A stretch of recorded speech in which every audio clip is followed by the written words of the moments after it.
Je suis livreur de pizza, et c'était une soirée très chargée, sans arrêt, sans même avoir le temps de faire une pause pour aller aux toilettes. J'étais tellement occupé que je ne pensais pas vraiment aux pauses toilettes. Mais nous avions aussi une petite vague de chaleur dans notre région, alors je buvais beaucoup d'eau. Tout d'un coup, alors que je me rendais en voiture à la maison pour ma prochaine livraison, l'envie d'y aller m'a soudainement frappé. Heureusement, j'étais rendu tout près de la cliente, alors j'allais pouvoir uriner dans un buisson à proximité sans souci. C'est du moins ce que je pensais. En arrivant à la maison, j'ai réalisé que c'était un endroit que j'avais déjà livré auparavant, donc j'ai remarqué immédiatement que quelque chose n'allait pas. Toutes les lumières étaient éteintes dans la maison, même pas la lueur d'une télévision. De plus, le lampadaire près de la maison était aussi éteint. Seule une petite veilleuse de nuit persistait. Et pour couronner le tout, le quartier était très calme. C'est un grand quartier universitaire, et évidemment, il n'y a pas beaucoup d'étudiants au mois de juillet, mais il devait y avoir quelqu'un à l'intérieur, parce que quelqu'un a commandé cette pizza. Peut-être qu'il aimait simplement s'asseoir dans le noir, ou peut-être qu'ils étaient dans la cour arrière. Peu importe, je ne voulais pas sortir de ma voiture avec la pizza et frapper à une maison tranquille à 21h30 sans m'être assuré que j'avais la bonne adresse et qu'il y avait bel et bien quelqu'un à l'intérieur. Il faisait très chaud cette soirée-là, même après le coucher du soleil. La climatisation de ma voiture ne fonctionnait pas très bien et les pizzas très chaudes n'aidaient pas beaucoup les choses. Je devais donc essayer d'ouvrir la porte de la voiture le moins souvent possible pour garder l'air frais à l'intérieur.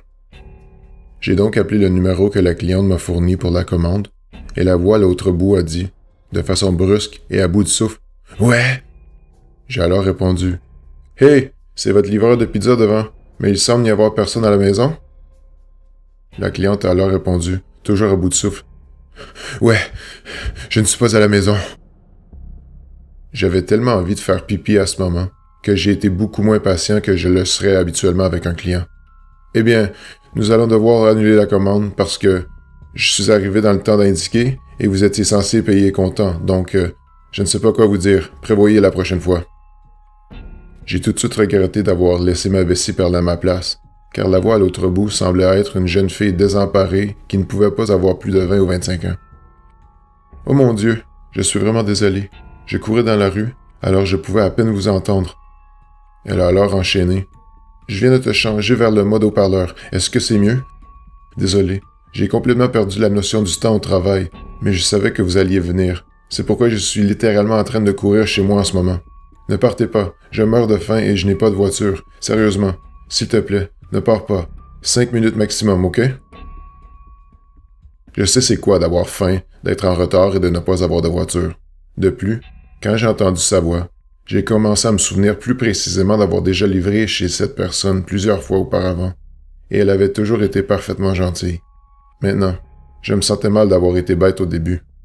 J'essayais de me racheter, tout en regardant par la fenêtre de ma voiture pour voir s'il y avait des endroits potentiels pour faire pipi.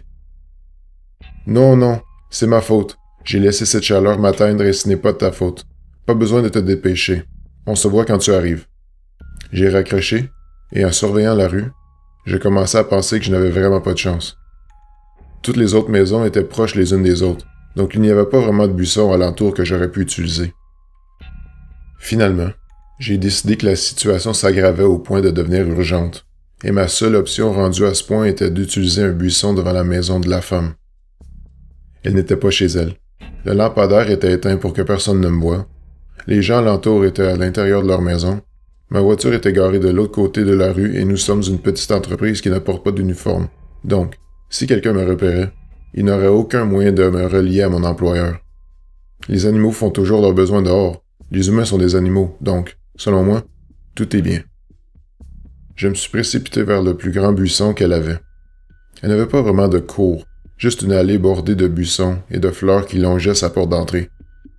Le plus grand groupe de buissons, le seul où je pouvais être sûr qu'il n'y aurait pas d'éclaboussure visible sur le côté de la maison, se trouvait à environ 1 mètre de sa porte. J'ai regardé des deux côtés, j'ai ouvert la fermeture éclair de mon pantalon et j'ai laissé couler. Après la première milliseconde de soulagement, j'ai remarqué que le son était irrégulier, plus comme si j'urinais sur quelque chose de solide que sur quelque chose de feuillu. J'ai commencé à paniquer, pensant que j'avais mal visé.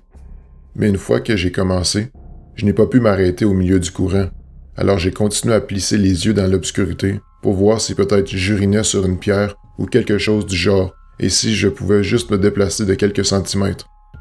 Au lieu de ça, tout à coup, j'ai entendu un bruit bien plus inquiétant. Une voix grave qui s'exclamait. « C'est quoi ce bordel? » Et avant que je ne puisse me retourner, supposant que j'avais été attrapé par un voisin, un homme est sorti des buissons en bondissant. Il s'est enfui à toute vitesse, passant directement dans ma ligne d'urine. Il a ensuite craché avec force sur le sol, alors je pense que je lui ai peut-être uriné en plein visage. À ce moment-là, j'avais déjà une certaine vision nocturne et j'ai donc pu distinguer sa taille, sa carrure et sa tenue de façon générale. Bien que la suite soit un peu floue, je crois me souvenir avoir entendu une voiture accélérer à toute vitesse quelques instants plus tard un peu plus loin.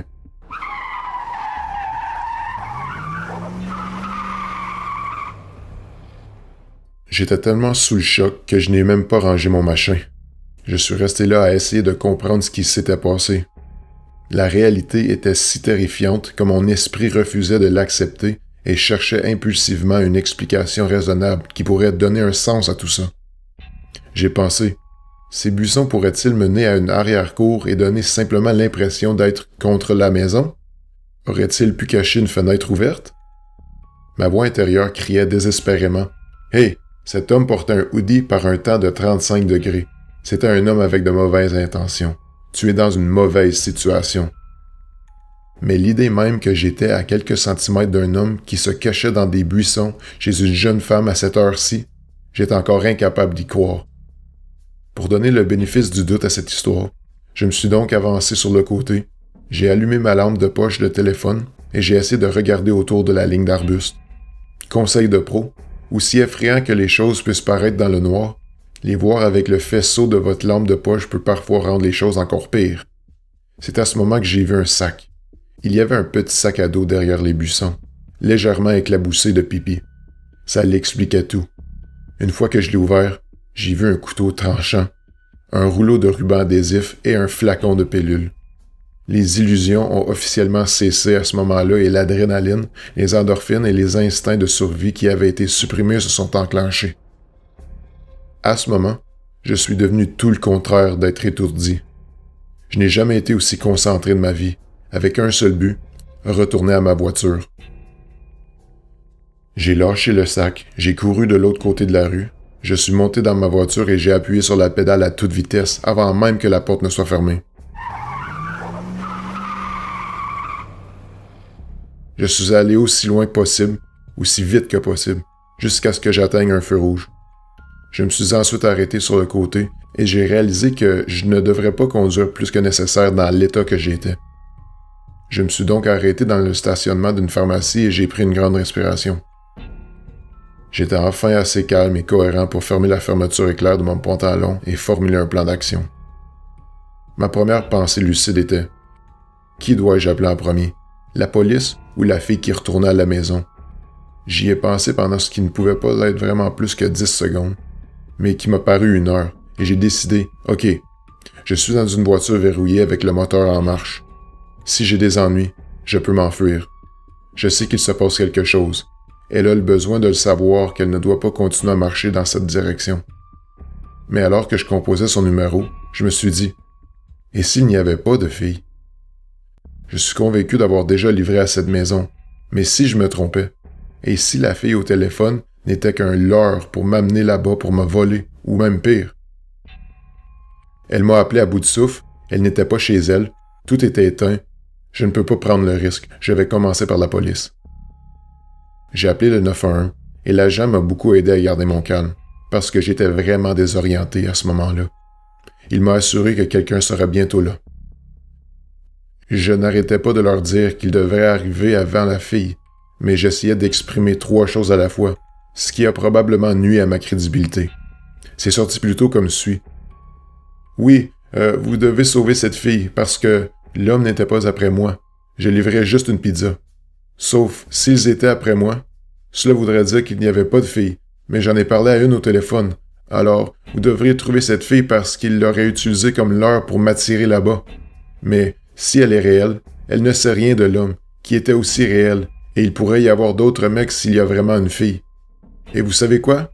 Même s'il n'y a pas de fille, il pourrait y avoir plus de mecs.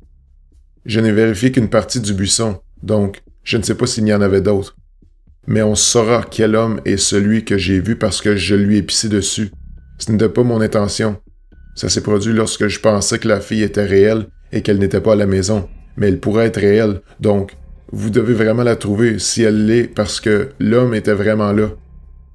Finalement, ils m'ont simplement demandé d'arrêter de parler et de rester en ligne.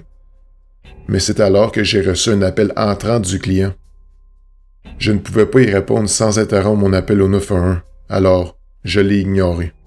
Mais ensuite, elle m'a envoyé un texto du genre « Hey, je suis arrivé chez moi, mais je ne te vois pas. » J'ai donc signalé à l'agent du 911 qu'elle était là, et il me dit que les secours n'étaient qu'à quelques minutes. Mais qui sait combien de temps cela signifiait? Surtout après avoir donné un résumé des événements aussi désorganisés dans ma panique. Je me sentais submergé par la culpabilité, parce que mon esprit rationnel me disait que les chances qu'elle soit un leurre pour une arnaque visant les livreurs de pizza étaient faibles et que les chances qu'elle soit la victime d'un prédateur étaient élevées. J'ai donc mis mon appel au 911 en sourdine, ce qui me permet de les entendre mais pas eux. J'ai fait demi-tour avec la voiture, le cœur battant à toute allure, marmonnant compulsivement « Merde, merde, merde, merde, merde !» J'ai alors remis le son de mon téléphone et j'ai dit à l'agent que j'étais retourné chercher pour la fille. L'agent n'était pas content, mais j'ai finalement vu la fille se promener autour des voitures, garées dans la rue, pour voir si l'une d'entre elles était à moi. Je lui ai alors fait signe en clignotant de mes feux. Elle s'est ensuite précipitée vers la fenêtre de ma voiture, joyeusement. Je pensais que c'était un bon signe qu'elle ne semblait pas impliquée dans une escroquerie ou quoi que ce soit. Mais j'avais tellement peur d'être de retour dans la zone générale de la situation et de ne pas savoir ce qui venait de se passer ou ce qui allait se passer. Je n'arrêtais pas de lui chuchoter « Entrez, entrez !» Et elle m'a dit « Prenez? Hein? Quoi? Oh, vous voulez dire prenez la pizza à l'arrière? » Je ne voulais pas faire la même erreur avec elle que j'avais faite avec le 911. Donc au lieu d'essayer de raconter toute l'histoire, je m'en suis tenu au fait de base. Il y avait un homme dans vos buissons. Je suis au téléphone avec la police. Je ne sais pas où il est en ce moment. Montez dans ma voiture pour qu'on puisse verrouiller les portes. J'étais à peine capable de sortir ces phrases. Je tremblais comme si j'avais bu 10 tasses de café noir. Je lui ai montré mon écran de téléphone pour lui confirmer que j'étais en appel avec le 911. Je pensais que c'était la raison pour laquelle elle est montée dans la voiture sans explication. Mais il s'avère que ce n'était pas tout à fait le cas. « Tu es toujours là? Est-elle avec vous? Es-tu en sécurité? Y a-t-il quelqu'un d'autre là-bas? » L'agent du 911 a continué à se renseigner, ne sachant pas à qui je parlais.